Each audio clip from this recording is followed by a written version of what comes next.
Oi, pessoas lindas e bonitas, prontas para o terceiro capítulo? Eu vou abrir um parênteses aqui entre o segundo e o terceiro.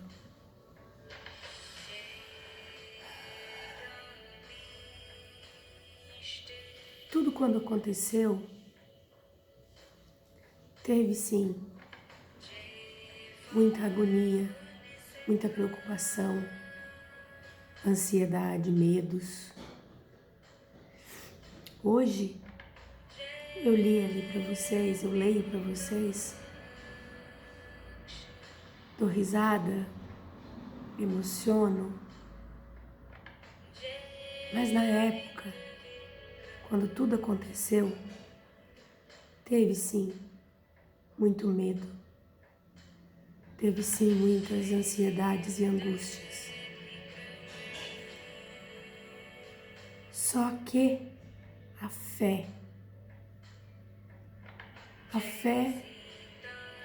em Deus, a fé que não estávamos sós, a fé de que se tínhamos recebido aquela tarefa, aquela incumbência, é porque algo melhor para cada um ali estava acontecendo. Fez com que virasse tudo aprendizado. E hoje, poder falar, sentindo saudade, mas não mais a ansiedade, a angústia, ou o medo, ou a tristeza da perda. Porque a gente não perde nada, a gente transforma. É uma lei da física, nada se perde, tudo se transforma.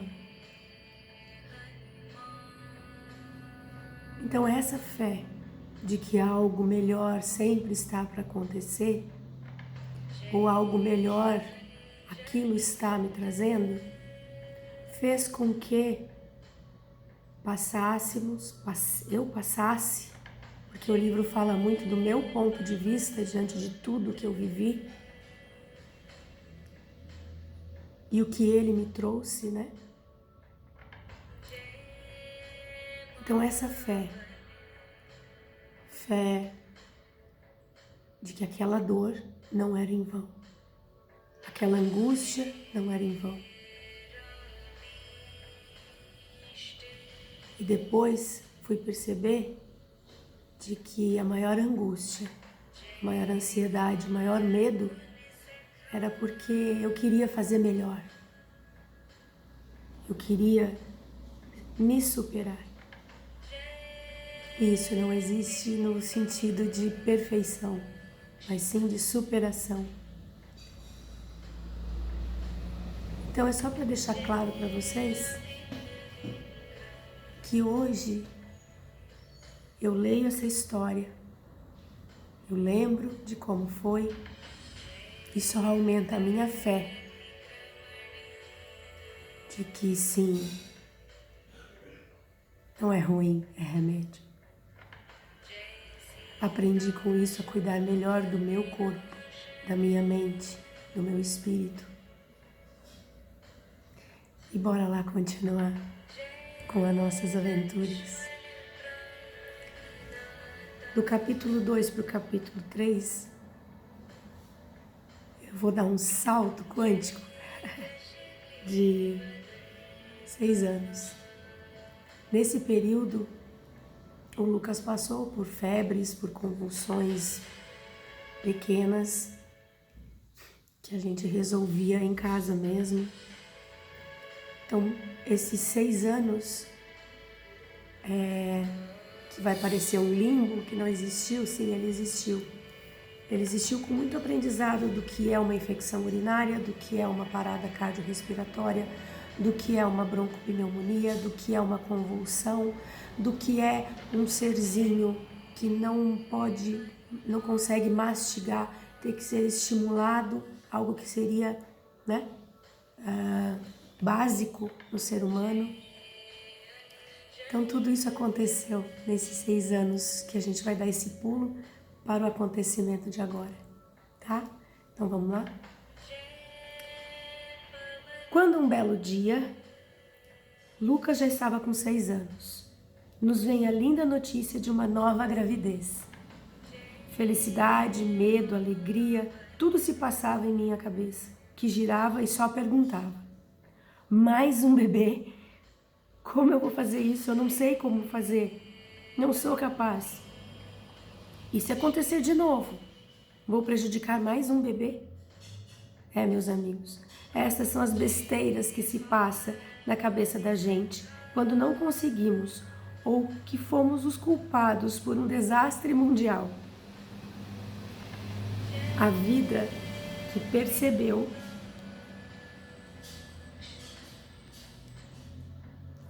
que eu estava muito confortável, aprendendo pouco naqueles 6 anos. Mas esperem para ouvir algumas aventuras do nosso herói enquanto o nosso novo integrante está para chegar. Eu já estava com 4 meses de gestação, muito turbulenta, até problemas de pressão eu tive. Mas tudo devido ao meu estado de ansiedade, contando com o que aconteceu, né? Lucas acorda numa noite com muita febre, daquelas de tremer. E qual o meu maior medo? Sempre a convulsão. Mas não as teve. Não tinha melhora. Ele dava um leve sinal de que ia passar e voltava tudo de novo. Corremos ao hospital da cidade, onde ele foi levado às pressas para a ala de emergência. Inúmeras doses de analgésico para baixar a febre, que cedeu, depois de horas e incontáveis injeções. Recebeu alta, sem me dizerem o que ele tinha. Como não sou médica e ele até acordado estava, aceitamos o diagnóstico, felizes por voltar para casa. À noite, ele começou a ter dificuldades para respirar, fazendo uma força descomunal, gente. E lá volta a febre, sem contar que ele estava desfalecido, desmaiado. Então ele tinha voltado à febre, só que agora um outro sintoma se agregou. Ele estava desmaiado, com febre, com dificuldade de respirar. Pegamos o carro e fomos para a capital. Aqui quem foi comigo foi o meu pai, tá? O vô do Lucas. Porque o meu marido na época estava trabalhando e não podia deixar o trabalho. Ele desmaiado e com febre alta, meu pai e eu corremos em tantos hospitais e todos diziam: não atendemos sem hora, né? Sem ter uma hora marcada, você vai ser internado. Não tinha emergência, tá? Sem marcar vaga nos quartos, ou então não temos vagas, estamos lotados. Até que chegamos em um dos hospitais que imaginávamos ter o atendimento. Sim, ele foi colocado na maca e correram para dentro. Começaram as perguntas.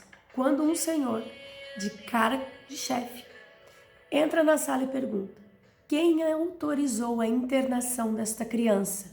A voz dele, gente, ecoou dentro daquela sala, tá? E era um salão grande. Todos baixaram a cabeça e ninguém disse nada. Ele, que era realmente o chefe do hospital, o diretor-geral, pega o Lucas no colo, que continua desmaiado, e em seus braços sai correndo como alucinado.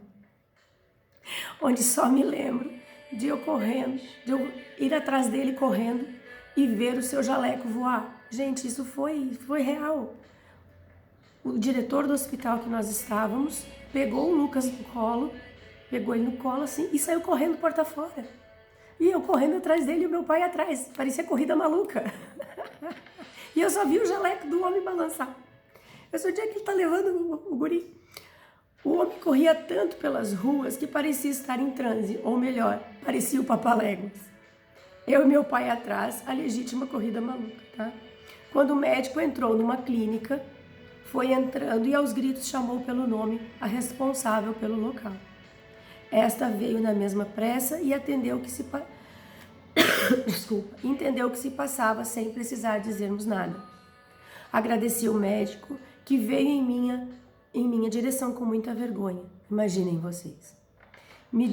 Veio me dizer que o hospital onde nós estávamos era só uma maternidade e eles não tinham os recursos para atender o que o Lucas tinha, tá? Só que ele era conhecido daquela clínica e ele imediatamente, sem perguntar nada, saiu correndo e levou ele para lá porque viu que o estado era grave. Juro que eu não sabia se ria, se chorava, se abraçava aquele médico ou ia correr e ver como estava o Lucas, o que estava acontecendo com ele. Fiz tudo isso em segundos. As médicas, então, em um exame rápido e preciso, nos dizem: ele está tendo uma parada cardiorrespiratória devido à alta dose de algum medicamento que recebeu para baixar a febre. Aqui é só uma clínica. Vocês terão que recorrer a um hospital da PUC. Lá terão todos os recursos. E lá fomos nós, para mais um hospital. Chegamos, levaram ele imediatamente para o setor de emergência e lá reviram ele de todas as formas, sem saber o que tinha causado e como reverter o quadro. Quando meu pai se aproxima e diz: se ele está tendo um problema pneumático, olha a cabecinha do meu pai, tá? Falta uma injeção de adrenalina? A médica, que era de uma altura tal, e o meu pai é mais baixinho, ela olha para baixo e vê meu pai parado do lado dela, com os bracinhos para trás, analisando o seu neto, como se ele fosse o seu paciente. Mas o meu pai, ele é engenheiro eletrônico. E eu digo que ele é o professor Pardal, tá? A médica olhou para ele e disse assim: o senhor é um gênio. Ela vira para os enfermeiros e diz: uma injeção de adrenalina em tantos por cento na veia agora, e começou a dar ordens, né? E sabe o que aconteceu? Minutos depois, nosso menino acorda sem febre, respirando bem. Meu pai é um gênio? A médica é uma desligada? Nem tanto. Só estavam abertos à intuição, juntamente com os seus conhecimentos gerais de pneumática. E a médica, no afã de arrumar tudo, trancou esse canal. Percebemos aqui a importância de estar no caos, sem ser o caos, para poder receber as instruções do nosso interno, de algo superior, ou simplesmente ser a resposta. Com este episódio, me acostumei a perguntar tudo o que estavam dando para ele. Por que estavam dando aquele medicamento? Quantas vezes mais ele deveria tomar para poder saber o que estava de fato acontecendo? Como confiamos nos médicos e enfermeiras, não nos preocupamos e esquecemos que todos somos falhos, cometemos enganos.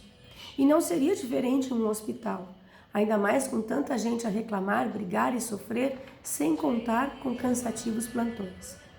Os médicos e enfermeiras também são seres humanos com suas dores e dificuldades, tristezas e desventuras. Infelizmente, pegamos um dia ruim para aquele médico e aquela enfermeira que nos atenderam quando tentamos baixar a febre. Repetiram o mesmo medicamento muitas vezes em um tempo muito curto, resultando em overdose. Quando tudo se acalmou, já em casa, fui falar com o médico que nos atendeu, relatando tudo o que aconteceu. Ele sem graça, mas com a austeridade de um médico que não pode cometer erros, disse que iria rever os movimentos feitos e tomar as providências. Não sei o que ele fez, eu sei o que tive que aprender. Detalhes, perceber os detalhes e estar atenta à minha volta. Notícias que tive da enfermagem e dos médicos daquela cidade? Melhorou muito. Treinamento e novas maneiras de se tratar os funcionários e pacientes. Uma situação que aparentemente é um desastre, uma tragédia, mal ou ruim, se soubermos conduzir, pode trazer benefícios para muitos à nossa volta, transformar o mundo. Qual a lição? Tem detalhes que olhamos pelo avesso. A humanidade, de uma certa forma, se condicionou a olhar e rotular tudo como certo e errado demais, normal ou anormal. No momento em que olhamos as situações como situações, vamos perceber que aprendemos muito mais, crescemos muito mais, ganhamos muito mais. Só que deixamos nosso orgulho e vaidade tomar a visão da vida. Tendo saúde está tudo ótimo, mas a falta de saúde me traz a lição de aprender a cuidar. Ser grato e feliz pelos momentos de serenidade. Meu filho tem deficiência. E no nosso mental a seguinte frase: não consegui ter um filho perfeito. E quem foi que rotulou aquele filho como imperfeito? E você de incapaz? O que é anormal ou imperfeito? Nossa maneira de ver os detalhes da vida. Pronto, tudo em paz, em casa, nos preparando para a chegada de mais um integrante das nossas aventuras. Quando de repente, mais ou menos um mês depois do episódio da correria, nosso Lucas acorda com febre novamente. Só que aprendemos a não sair mais correndo. Ligamos para o médico na capital e este nos diz para irmos para tal hospital, que ele estaria a nos esperar. E assim foi acontecer. Quem tem uma pessoa com necessidades especiais em casa pode até achar que a vida é monótona, limitante e triste. Mas não é. Todo dia é dia de novas aventuras, porque não sabemos o que ele vai passar naquele dia. Mas daí vem a pergunta: e a vida de um ser tido por normal também não é assim? Ou você aí já sabe tudo o que vai acontecer no decorrer daquele dia com a tua criança, no teu trabalho, dentro da tua casa? E amanhã? Você sabe como vai ser amanhã? E depois? A vida como um todo é uma aventura para todos. Chegando na capital, fomos recebidos pelo médico que solicita 1000 exames. Estava intrigado com tanta febre em tão pouco tempo sem diagnóstico. Tantos exames, agulhadas, sondas, até endoscopia fizeram. Virou um bichinho de laboratório. 7 dias internados e não acharam nada.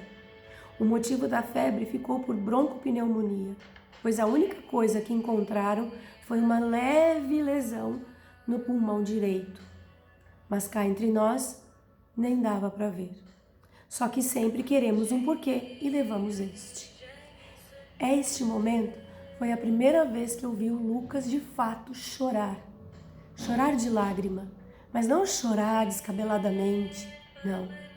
Foi quando ele estava sendo agulhado para tentarem colocar o soro. E pela febre alta, tudo que espetava na veinha estourava. Gente, ele foi furado de fio a pavio. E teve um momento que eu estava do lado dele, eles estavam ali tentando colocar a agulha e tentando colocar a sonda. E ele olhou para mim e uma lágrima escorreu. E o olhar dele me dizia: ainda bem que tu tá aqui. Assim a gente se comunicava, pelo olhar. E o olhar é o refletor da alma. E o Lucas me passou isso. Que apesar de toda a merda que estava acontecendo, toda a dor que estava acontecendo, ele confiava em alguém. Ele sabia que alguém estava ali com ele e por ele. Então dói, escorre a lágrima, mas sorria porque aquilo é um aprendizado. Foi isso que ele me passou naquele olhar. E assim eu comecei a olhar a vida. Então ele foi um grande mestre para mim, diante da dor e da alegria. Aproveitei que estávamos internados com ele e fomos passear pelo berçário do hospital. Pus ele numa cadeira de rodas improvisada e naquela madrugada, quando perdemos o sono, fomos passear. Chegando na maternidade, levantei ele no vidro, peguei ele no colo, mas lembrem que eu estava grávida, gente, eu estava com 5 meses de gestação. Eu olhei, peguei ele no colo, mostrei os bebezinhos que estavam lá dentro e eu disse para ele: olha, mano, tá animado? Em breve teremos um igualzinho a este lá em casa. Ainda não sei se é irmãzinha ou irmãozinho, mas será a tua companhia, amigo e escudeiro também. Ele deu um resmungo, me olhou torto, como a dizer, sei, vou perder minhas regalias. Pus ele na cadeira, porque eu percebi um olhar meio torto, e voltei para o quarto. Ele baixou o olhar, não olhava para mim, ficou quieto ainda mais. Peguei a mãozinha dele e encostei na minha barriga, pedindo que ele me ajudasse a cantar para todos dormir. Até o bebê estava agitado, sem dormir, e cantei com a mão dele ali, espalmada na minha barriga. Ele muito sério, a olhar para mim e para a barriga. Pareceu estar meditando com as novas aventuras. Nos acalmamos e dormimos. Eita. Pegamos por regra estarmos juntos para cantar e dormir. Foi assim a gestação toda, até a chegada da nossa princesa. Eu percebi naquela noite que ele estava tendo aquelas febres por medo de quem era aquele ser que estava chegando no ninho dele. Ele estava com ciúme, sim, porque ele era o primogênito, ele tinha todas as atenções. E ele estava com medo do que, como seria. O ser humano não é porque tem seus limites físicos ou mentais que ele não tem a sua emoção e o seu espírito dando comandos ali. Então vejam mais uma vez a importância de eu perceber em mim estes detalhes para poder enxergar no outro também. Nosso herói ainda teve mais um ataque de ciúmes, mas depois se acalmou, pois viu que todos ainda estavam a olhar por ele também. Claro que precisamos de mais união, pois as situações de saúde dele sempre foram entre altos e baixos e bem sensível. Mas lembrem que quando estamos dispostos, sempre recebemos ajuda. Assim foi e assim é. Nem tudo é fácil de aprender ou fazer. Nem tudo são flores nesta vida. Basta nos predispor. Pode levar um tempo, mas aprendemos, fazemos e acaba virando flores. Ter filhos é uma destas situações para qualquer ser deste planeta. Mas aprendemos tanto com eles, crescemos tanto com eles. Nossa princesa, já com 1 ano de sua chegada, e nosso herói com 7 anos, e novamente passa por mais uma aventura fora do cardápio. Mais correria, mais exames e mais broncopneumonia no roteiro. Foi aí que decidimos nos mudar para um local quente e seco. Adivinhem, a família em peso se muda para o centro-oeste do país, sem conhecer ninguém, sem emprego definido, sem nada, a não ser a vontade de deixar a vida do nosso menino mais confortável. Lá fomos nós, com a bagagem, a coragem, a união, a fé em dias melhores a nos conduzir. Aqui nós fomos parar na cidade de Sorriso, no Mato Grosso. Fomos todos. Eu, meu ex-marido, o pai do Lucas, O Lucas, a nossa menina Helena, que estava com 1 ano, meu pai, a minha mãe e os meus irmãos. Só ficou aqui no sul a minha irmã, que ainda estava se formando na sua faculdade. Fomos todos para lá. Na busca, sim, de algo melhor para ele, mas sempre tem algo melhor para nós. Lá aprendemos, estudamos, fizemos, aconteceu muita coisa que a gente vai contar no próximo capítulo. Mas a mensagem de hoje é de que nunca estamos sós. Tudo que temos à nossa volta é acompanhado de algo superior, sim. Mas quem é o alimento? Porque também existe a sombra. Eu vou reclamar? Eu vou ficar ali sentado chorando? Como diz Bert Hellinger, e que eu aprendi há bem pouco tempo, quem muito reclama não quer solução, quer aliado para a sua dor. Isso eu já tinha, a família já tinha, de que eu não preciso reclamar. Eu tenho que absorver na fé de que aquilo ali é algo bom, sim. Essa é a mensagem deste capítulo. Espero que tenha te ajudado. Até o próximo capítulo. Beijo.